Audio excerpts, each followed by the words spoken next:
En el aula virtual ya está disponible entonces este archivo que dice unidad 1, funciones de varias variables. El apunte 1 sobre conceptos preliminares.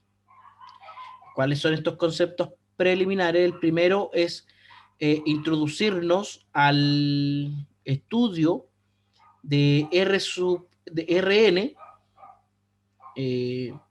como un espacio vectorial. Y ahí hay que recordar algunas cosas. Mira, vamos a considerar en este curso funciones definidas sobre este espacio, sobre Rn, que en el fondo este Rn es un conjunto de n-uplas, es decir, si es R2, duplas, si es R3, tríos, si es R4, cuartetos, etc. Con n elementos ordenados, equivalentemente se puede caracterizar Rn como el conjunto de las funciones que van desde 1 hasta n, desde este espacio 1n hasta los reales, es decir, asigno valores. Para ejemplificar mejor eso, vamos a abrir un archivo de Word.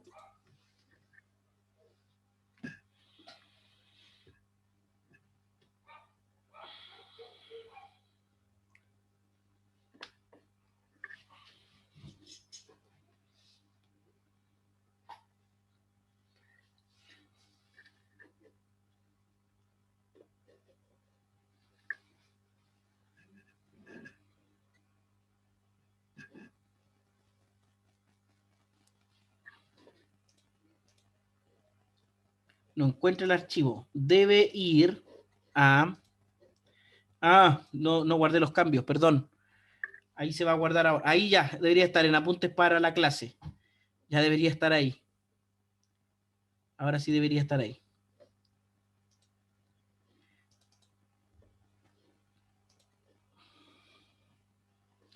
Entonces, por ejemplo, si estamos en el espacio R5, por ejemplo, los vectores, los elementos de R5 serán de la forma, por ejemplo, 1, menos 3, 6.7, 4, raíz de 2. O sea, pero que tengan 5 elementos. Y ahí tengo 1, 2, 3, 4, 5 elementos. Ese es un elemento de R5.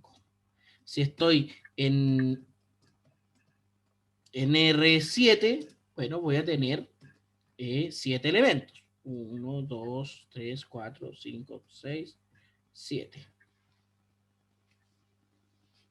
Y ahí ya es más difícil de imaginar porque uno puede imaginar, o sea, podemos hacernos una idea mental de, de, de R a la 1, de R cuadrado y de R3.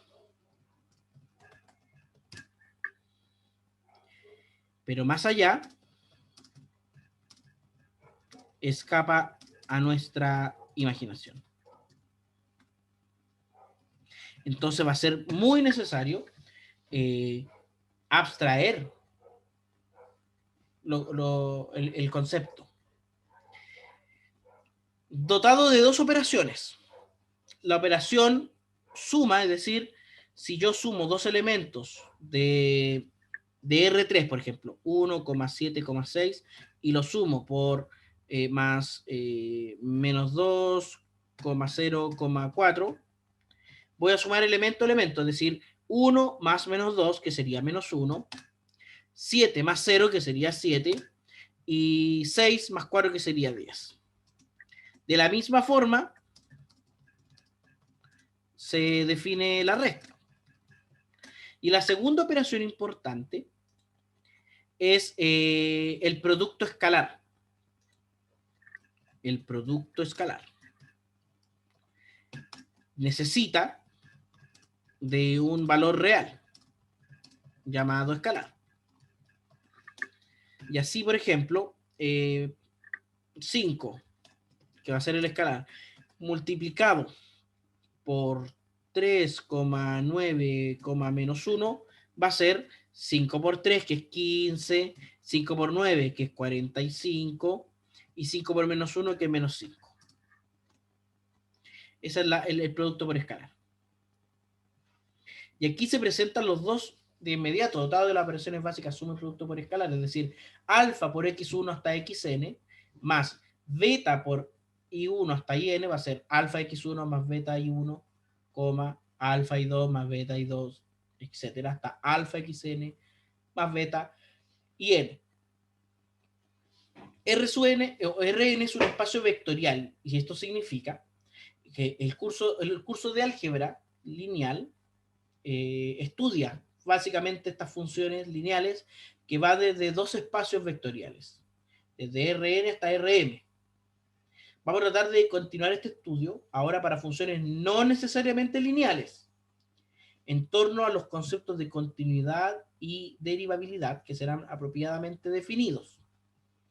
Como el cálculo de funciones en una variable, las funciones diferenciables en Rn y Rm serán aquellas que puedan aproximarse bien por funciones lineales afines localmente en torno a cada punto del dominio.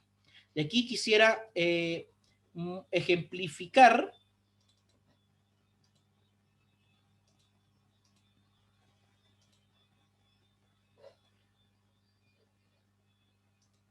con GeoGebra. Espero que abra mi amigo GeoGebra.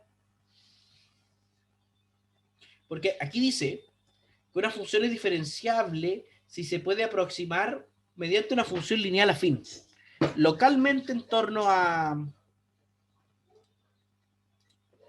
un punto dado. Y yo no sé si en su respectivo curso de cálculo integral y diferencial lo vieron así. Vamos a vista algebraica y barra de entrada. Pensemos, por ejemplo, en esta función, la función coseno de x. Y nos vamos a centrar aquí, en este puntito.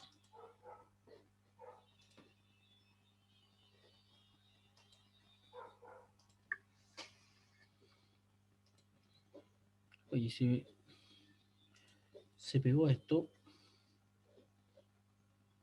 suele pasar.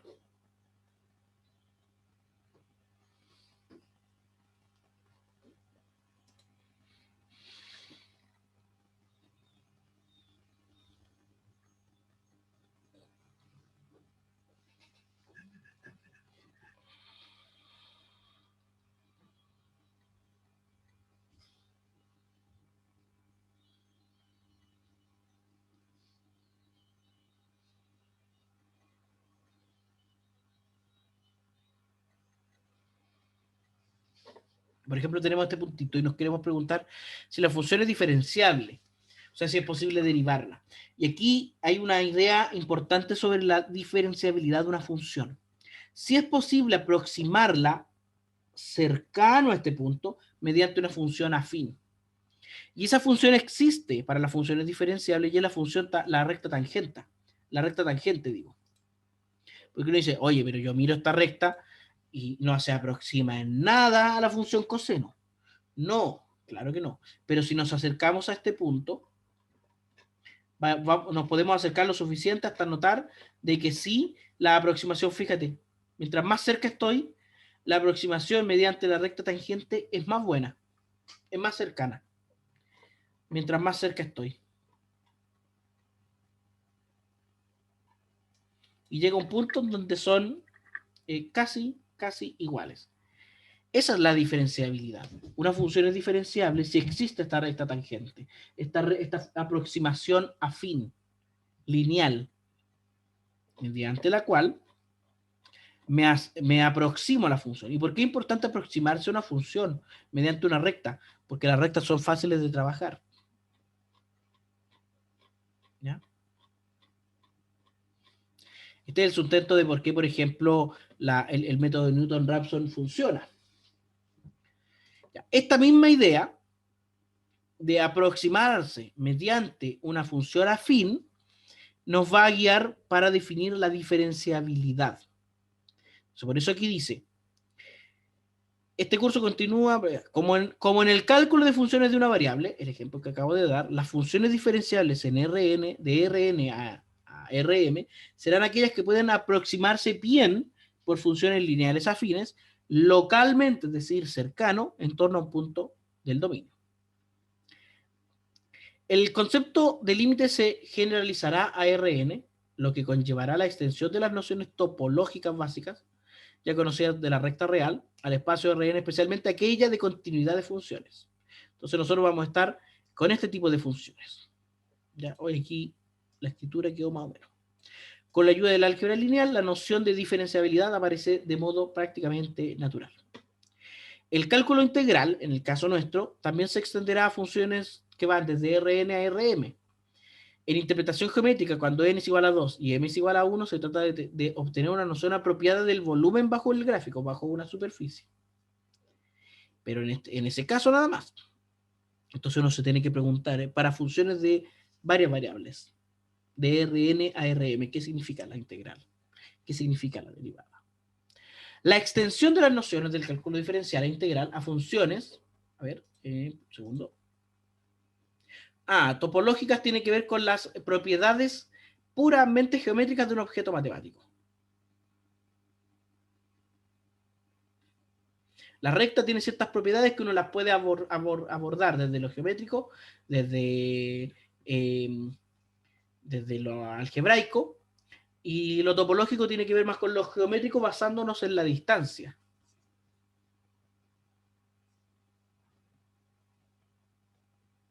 Ya, pero vamos a definir, obviamente, más que la topología, porque tenemos un curso de topología, pero sí cuáles son esos conceptos topológicos.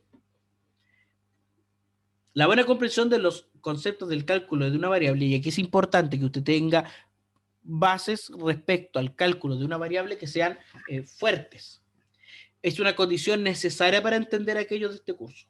No solo que usted sepa calcular derivadas e integrales y que tenga un uso rápido de las distintas técnicas de integración, sino que también comprenda qué significa eso. Entonces, la buena comprensión de los conceptos del cálculo en una variable es condición necesaria para entender aquellos de este curso, pero al mismo tiempo la mayor generalidad permitirá una comprensión más profunda de los conceptos básicos. O sea, vamos a intentar o vamos a buscar al expandir este estudio a funciones de varias variables, comprender de forma mucho más profunda, por ejemplo, el concepto de límite, el concepto de continuidad. El cálculo en varias variables es fundamental en el desarrollo de la física y la aplicación de la matemática a modelamiento de una amplia diversidad de fenómenos en ingeniería, química, biología, economía y otras ciencias. ¿Por qué? Porque el mundo no es univariable. O sea, hay un principio, que es el principio de causa y efecto, que te dice que todo efecto tiene una causa. Todo fenómeno fue causado por algo. Pero ese fenómeno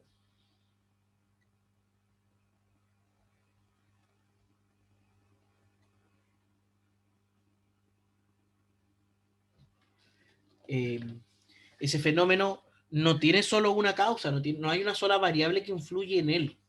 Hay muchas variables. Entonces, poder trabajar con funciones de muchas variables es muy útil.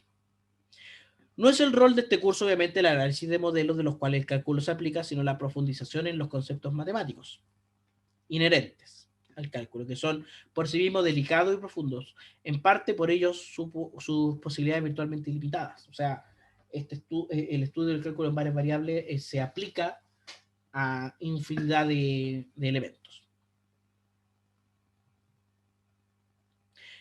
Mira, vamos a comenzar introduciendo algunos conceptos topológicos. Aquí dice R2, pero debiese decir Rn, ¿ya?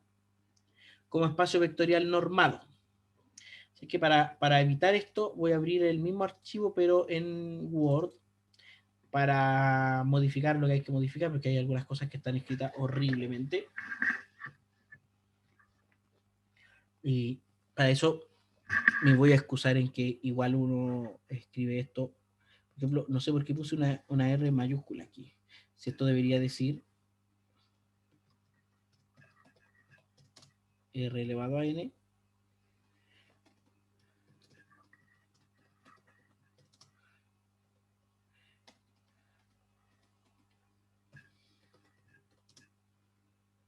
A N. Y este es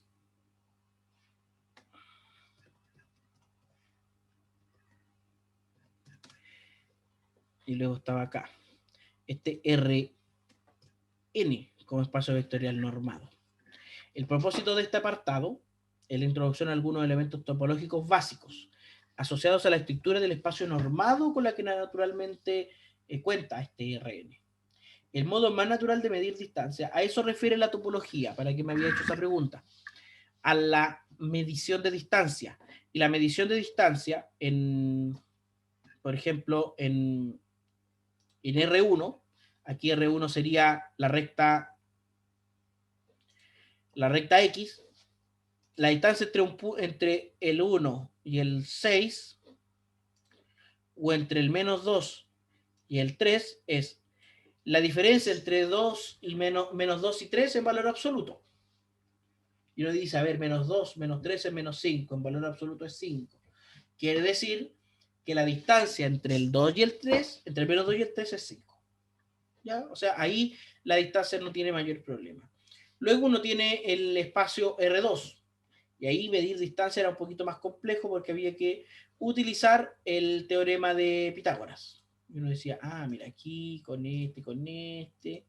Y esa es la noción que vamos a expandir ahora. Porque lo que tenemos es esta distancia al cuadrado más esta distancia al cuadrado, sumado era la distancia entre A y B al cuadrado. De ahí se deduce lo siguiente.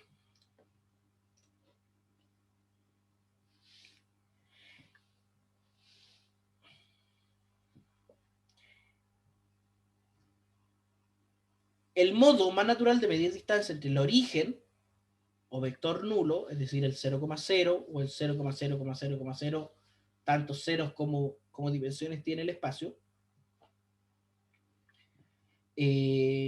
a un punto X, X1, X2, X3, Xn, es mediante la extensión de la distancia entre dos puntos del plano que se deduce del teorema de Pitágoras. A esto nosotros lo llamamos norma euclidiana.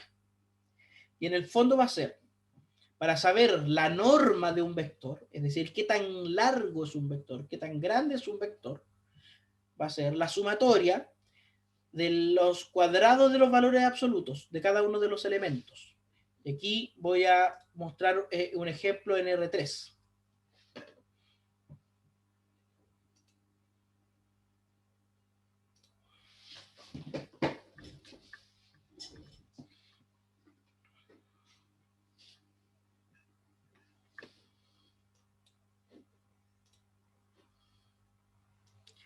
Mira, por ejemplo, si uno pone el 2,3,2, ese es un vector en R3. Y uno dice, ya, ¿cuál es la norma de ese vector? Bueno, la norma de ese vector es la distancia que tiene al 0.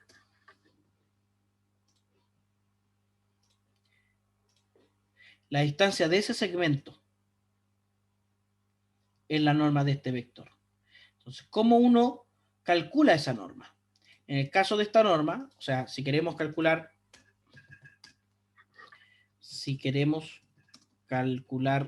la norma del vector 2,3,2, usamos la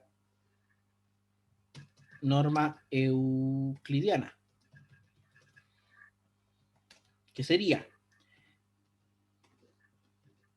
la sumatoria de los valores absolutos de los distintos x sub i al cuadrado, y todo esto en raíz cuadrada. o elevado a un medio, como usted quiera.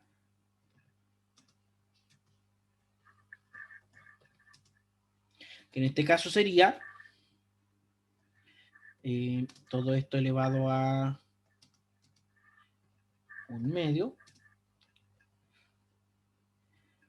es decir, 2 al cuadrado más 3 al cuadrado, a ver, aquí quedó aquí, 2 al cuadrado más 3 al cuadrado más 2 al cuadrado.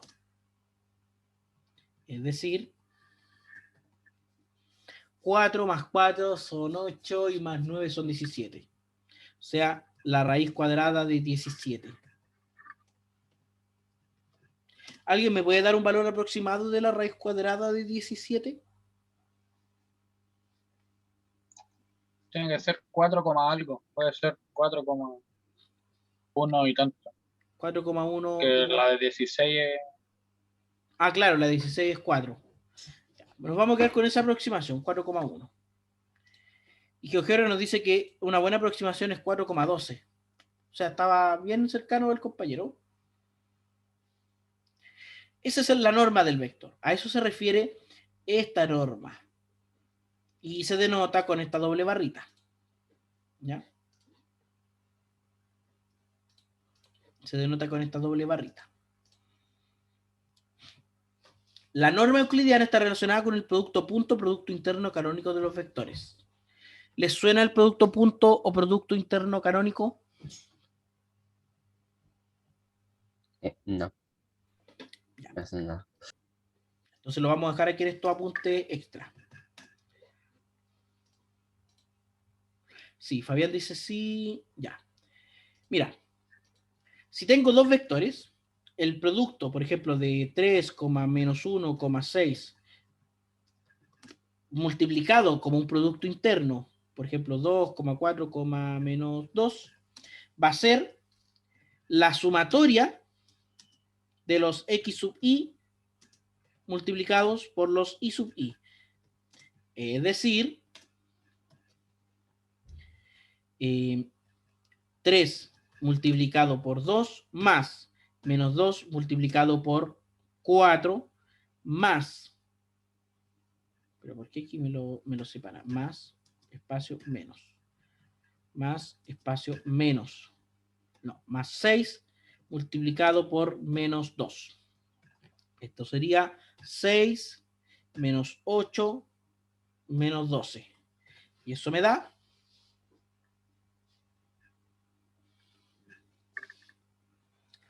menos 20 más 6 menos 12. No, menos 14. ¿Estoy bien?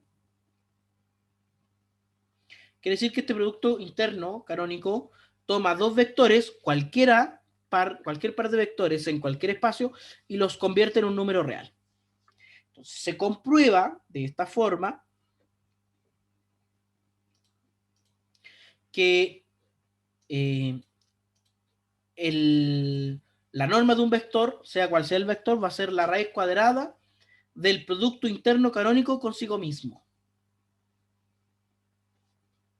¿Ya? El primer teorema que vamos a ver resume las propiedades principales del producto interno canónico. ¿Ya? Y como ejercicio las vamos a demostrar. ¿Ya? Yo voy a demostrar la primera como ejercicio para todos y va a quedar como ejercicio para ustedes el demostrar las demás. ¿Ya? No son tan sencillas de demostrar. Ahí usted tiene que recurrir, por ejemplo, a la desigualdad triangular en algún momento, a desigualdades que están en propiedades de los números reales, etc. Pero veamos, por ejemplo, esta. Demostrar que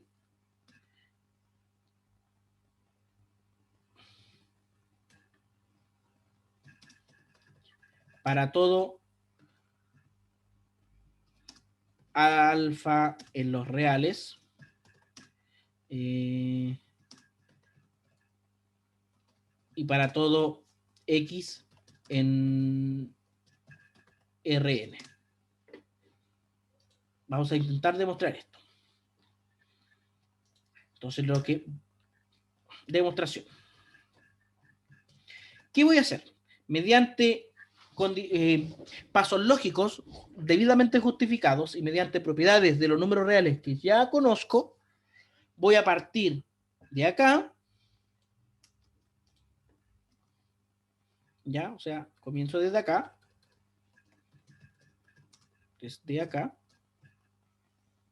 para concluir con esta igualdad.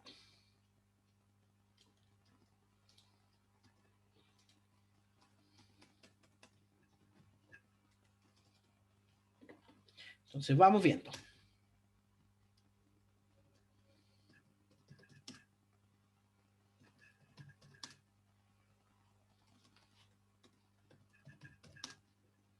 Alfa X. ¿Qué es alfa X norm? ¿Cierto? Es la norma ¿de qué? De un vector que tiene alfa por x1, ¿cierto? Más alfa por x2 más, o sea, no más, perdón, coma, alfa por x2, coma, alfa por x3, coma, alfa, digamos, hasta alfa xn, ¿cierto? Si no, tal vez. ¿Está de acuerdo conmigo?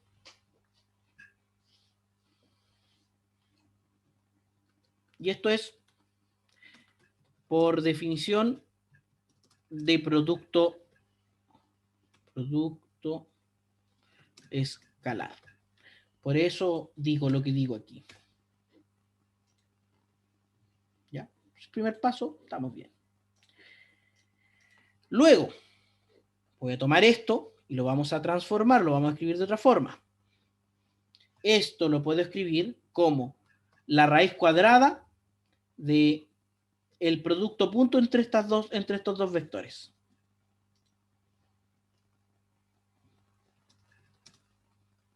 El producto punto entre estos dos vectores. También por definición. Por definición.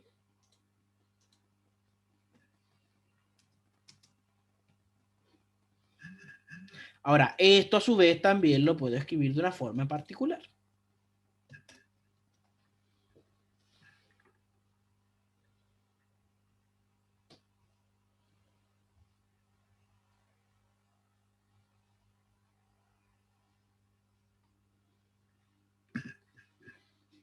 ¿Cómo lo podemos escribir? Obviamente, como la raíz cuadrada de la sumatoria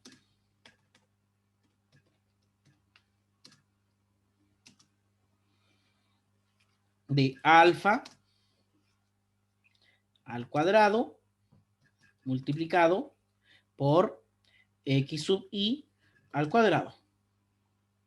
Ya, y esto es por definición de producto punto.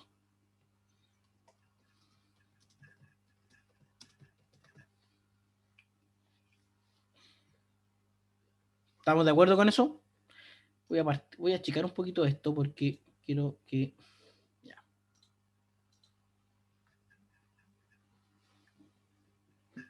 ¿Vamos bien hasta ahí?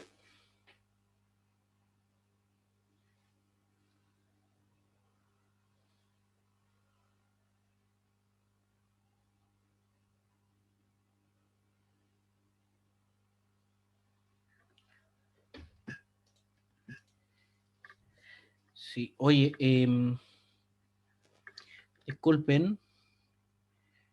Espérame, voy a...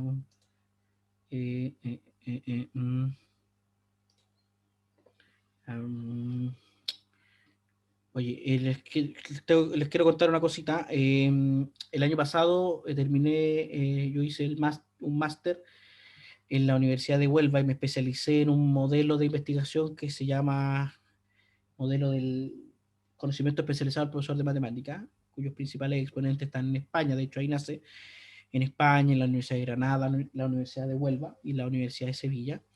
Y su principal exponente, José Carrillo Yáñez, acaba de fallecer.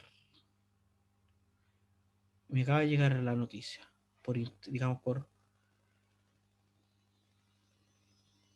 acaba de fallecer. Él me hizo clase el año pasado, hermano, hace unos cuantos meses. Me estuvo volando el trabajo. Chicos, voy a... sí, qué pena, de verdad, qué pena. Voy a cortar 5 minutitos, voy a dejar de grabar la clase y voy a cortar la clase. Y seguimos, y sigo con la clase. La clase sigue, ¿de acuerdo? Pero voy a cortar 5 o 10 minutitos, por favor.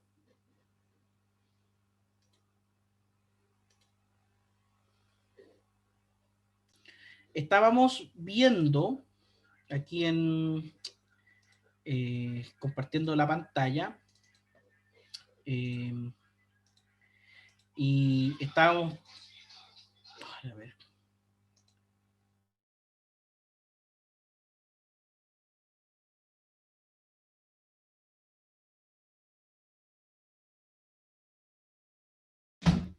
estábamos en esta demostración en la que primero desde la norma de alfa x teníamos que llegar a el valor absoluto de alfa por la norma de x. Lo primero que hacíamos era introducir alfa en el vector por la definición de producto escalar. Lo segundo, usar la definición de norma a partir de la raíz cuadrada del producto punto consigo mismo. Tercero, hacer esa operación, lo que nos daría la raíz cuadrada de la sumatoria de los alfa al cuadrado por x sub i al cuadrado. Y ahí uno dice, este alfa al cuadrado que está sumando en todo, que está multiplicando en todas esas multiplicaciones, se puede factorizar. O sea, podemos decir que esto es la raíz cuadrada de alfa por la sumatoria de los, bueno, este es alfa al cuadrado, de los x sub i al cuadrado. X sub i al cuadrado. Y esto es por factorización. Factorizando alfa cuadrado. Luego, el siguiente paso lógico sería separar esto en dos raíces cuadradas. En la raíz cuadrada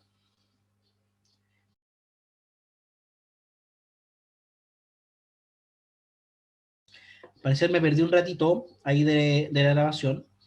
Recapitulo con la demostración que estaba realizando, en la que después de factorizar por alfa dividíamos las raíces. La raíz de alfa al cuadrado multiplicado por la raíz de la sumatoria de los x y al cuadrado. Y eso es por propiedad de raíces. Por las propiedades de raíces. ¿Ya? Finalmente, este alfa, raíz de alfa al cuadrado, en el fondo es el valor absoluto de alfa, o una de las definiciones de valor absoluto. Y el valor absoluto de alfa. Y aquí estamos multiplicando por la raíz cuadrada de esta sumatoria. ¿Ya? Y esto es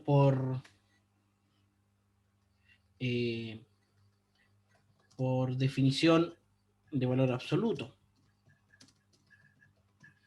Y finalmente,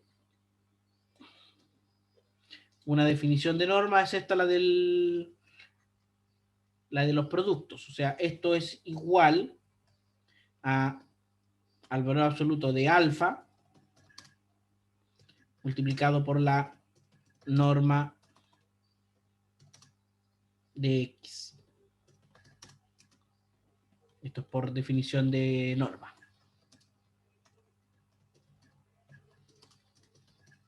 Por definición de norma euclidiana. Entonces partimos de la norma del producto, la norma del producto escalar, a el valor absoluto por la norma. Ese tipo de demostraciones me gustaría que hiciéramos en el curso, o sea, ese tipo de pasos lógicos. Entonces, yo les voy a dejar como tarea para la próxima semana las propiedades 2, 3, 4 y 5 de la norma. ¿Ya? Esas propiedades.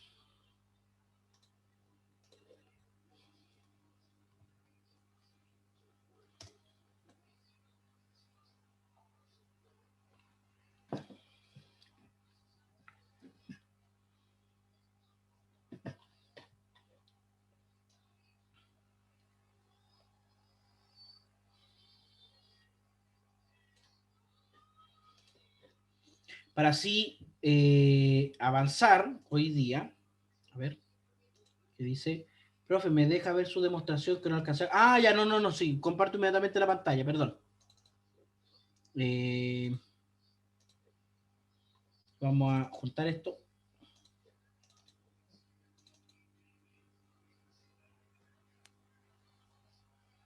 Ahí estaría la demostración.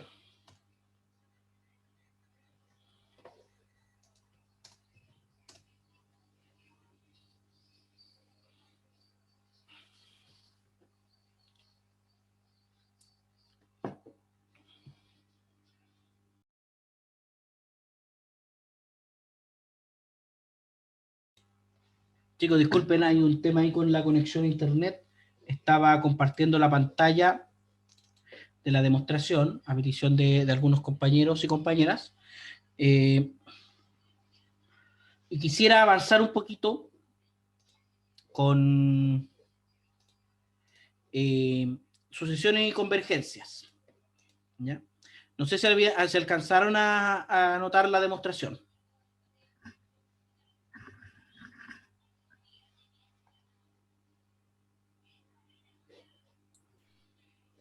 Profe, ¿Sí? ¿Le escuchó? en caso cuando factorizó por alfa ¿Cuadrado? cuadrado, ¿Sí? ¿se puede aplicar la propiedad de la asociatividad de la multiplicación? ¿O debe ser factorizado por alfa cuadrado? Si ocupáramos la propiedad de la asociatividad, ¿con qué objeto? ¿Qué lograríamos con eso? ¿O a qué llegaríamos? Eh, Podríamos separar las raíces al tiro y cambiar el orden de los productos. Ah, ya, pero finalmente igual llegaríamos como a esto. Claro, pero le estoy Sí, preguntando sí. si se puede ocupar. Sí, Sí, claro que sí, sí. Sí, simplemente yo me fui por el camino de factorizar por alfa cuadrado nomás. ya, ok. Gracias. Siguiendo entonces, mira, una sucesión asociada a esta idea de distancia, necesariamente está la idea de límite. Necesariamente está la idea de límite cuando hablamos de distancia. Recordemos que el valor absoluto, es decir, el valor absoluto de los números reales, la norma en el conjunto de los reales, está presente la idea de la definición de límite de funciones y sucesiones. Vamos a intentar extender esta idea al conjunto de los Rn. Una sucesión en Rn es una función que toma a un número natural y le asigna un cierto vector en Rn. Se anota generalmente como x sub n, con los n en los naturales, ¿cierto? O simplemente x sub n, ¿ya?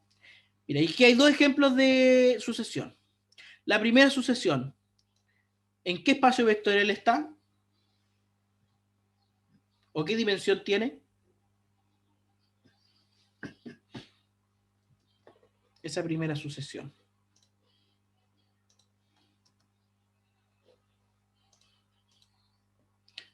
¿4?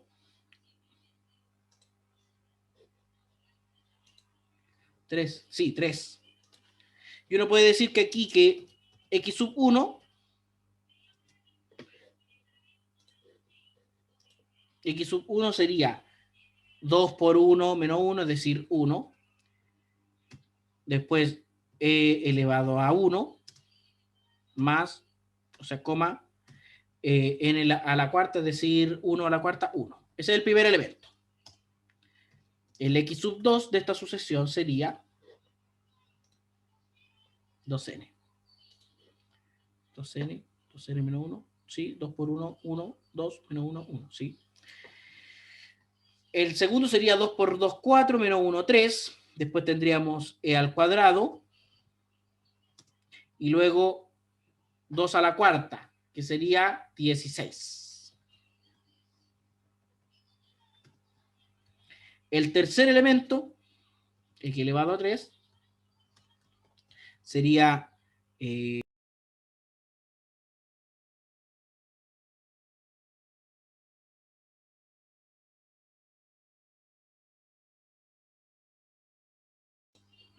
chicos, sigo con problemas de la conexión y de pronto me bota, por si acá estaba mencionando que el tercer elemento de la sucesión que estamos viendo era 5, o sea, 2 por 3 menos 1, elevado a 3 y 3 elevado a la cuarta, que es 81. O sea, eso es una sucesión en Rn, ¿ya?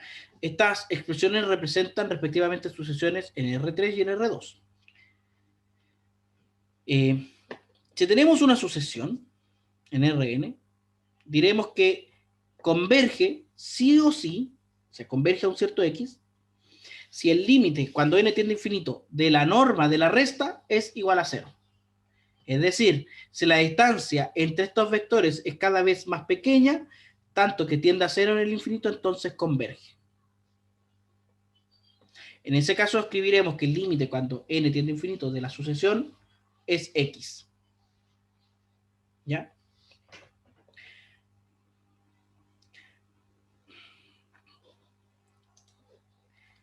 Veamos que si escribimos la definición del límite de la sucesión real, cuando x, la norma de xn menos x tiende a 0, obtenemos que xn tiende a x sí, solo sí, y aquí tenemos la definición delta epsilon, o algo que se le parece a la definición delta epsilon, que corresponde a la definición de convergencia en R común y corriente, reemplazando la norma por el valor absoluto.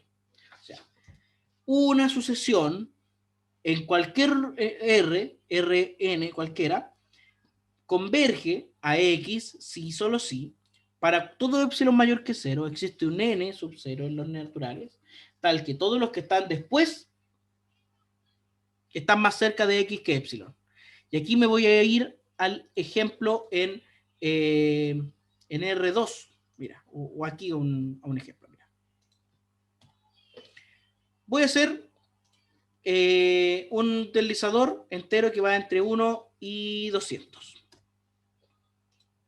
¿Ya? Para eso, los ejes, por cada uno del eje,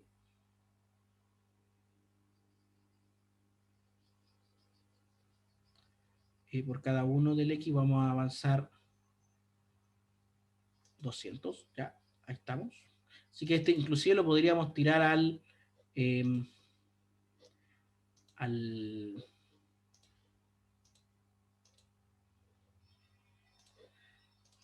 1000, por decirte un número.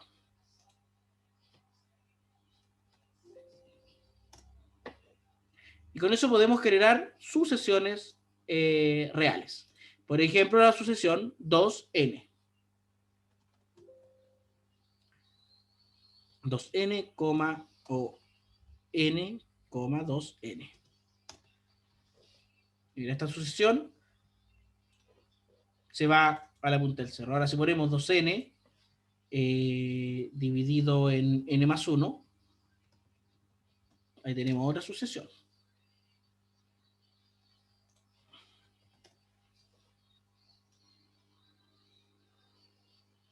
Porque fíjate, ¿qué podríamos decir? No, se le pegó la pantalla, se le pegó la pantalla. Se me pegó la pantalla, se me pegó la pantalla. Ahí sí. Ya. Ahí Word, sí. o sea, sí, ahí sí. Ahí sí. Si Lo que quieres estoy- repetir. Sí, lo que estoy tratando de hacer es mostrar una sucesión.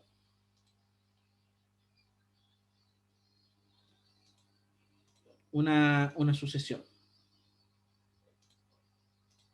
O sea, mira, por ejemplo, esta sucesión, que es 2n sobre n más 1, uno dice, mira, en el infinito esta sucesión converge a 2, ¿cierto? Cada vez está más cerca del 2. Ahora, esto en términos que uno lo va mirando. Uno ve que se está acercando al 2. Uno ve que...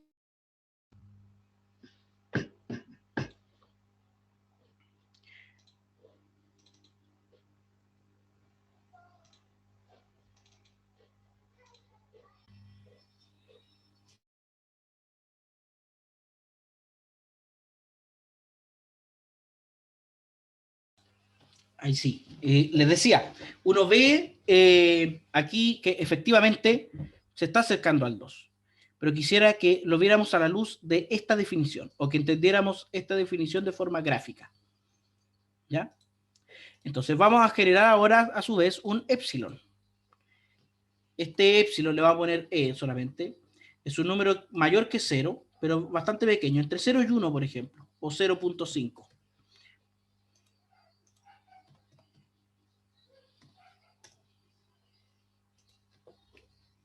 Es un número bastante pequeño. Y uno dice, mira, esta función o esta sucesión está tendiendo a 2 o converge a 2. Converge a 2. Entonces lo que vamos a hacer es alrededor del 2 poner la recta igual 2 más epsilon y la recta igual 2 menos epsilon.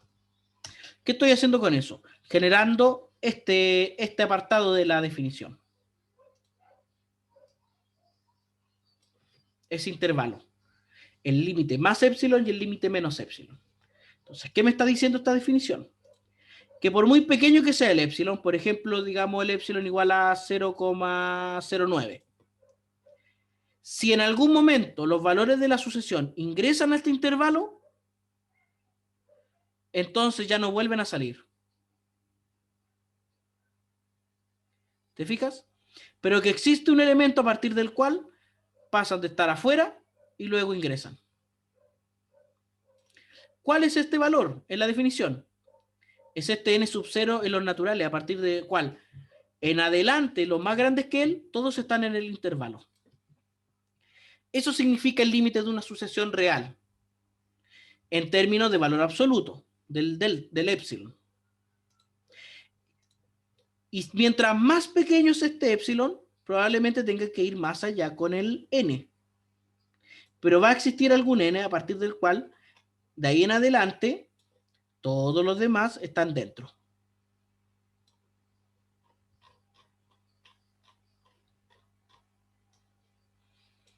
O sea, por muy pequeño que sea este epsilon, es posible encontrar el respectivo n. Eso significa que una sucesión sea convergente. Ahora, la idea es que esta definición la podamos extrapolar a R sub n o a Rn, perdón. Y para eso, en vez de utilizar el valor absoluto, simplemente utilizamos la norma. Ahora, hay un criterio.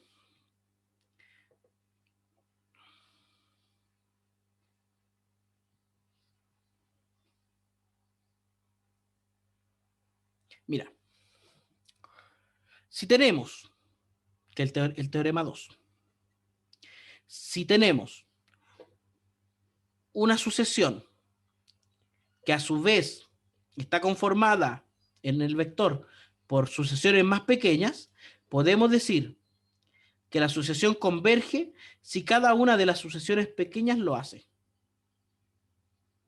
Esto significa que la convergencia de una sucesión en Rn es equivalente a la convergencia de todas sus coordenadas, de todas las sucesiones pequeñas. Pensemos en este ejemplo. Una sucesión en R3. ¿Me podrían decir si esta sucesión converge o no?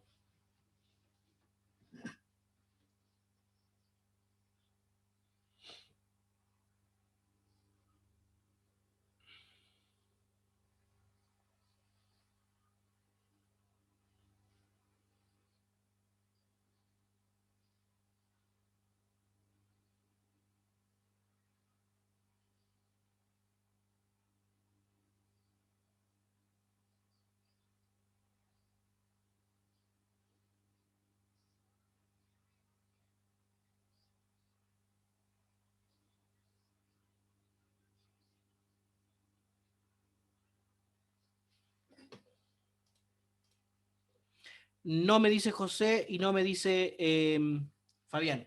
¿Por qué no converge?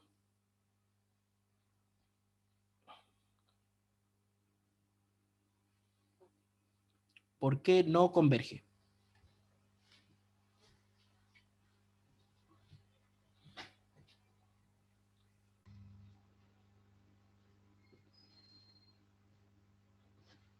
¿Por qué no converge esta sucesión?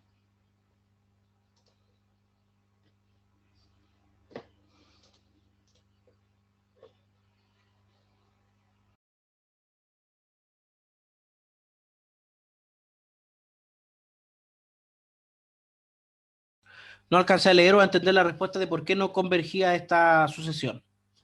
¿Por qué no era convergente? Porque todo tiende a cero. Por definición, cada elemento debería converger, pero cada elemento por separado no converge. A ver, veamos. 1 sobre n converge a 0, ¿cierto? 2 por e elevado a 1 sobre n medio, veamos que converge. 2 por e elevado a 1 sobre n cuadrado, ¿a qué converge? Cancela para n. Acepta. Para x en realidad debería ser esto. Converge a 2 esa expresión. Y la última, que es coseno de e elevado a menos n, coseno de e elevado a menos x, también converge a 1.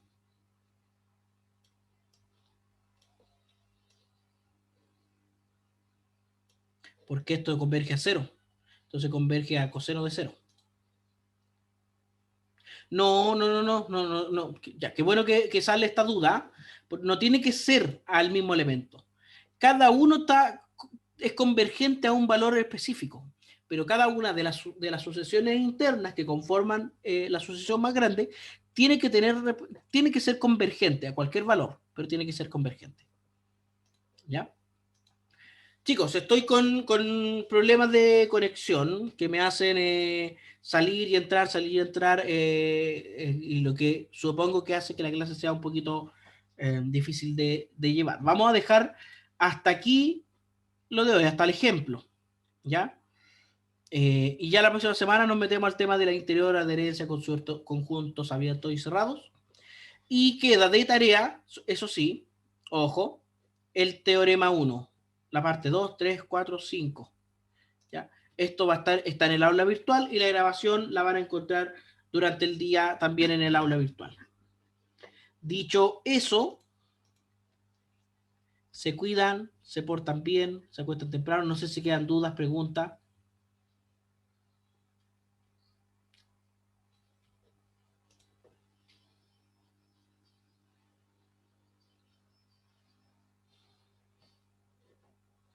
Dejamos la grabación hasta aquí.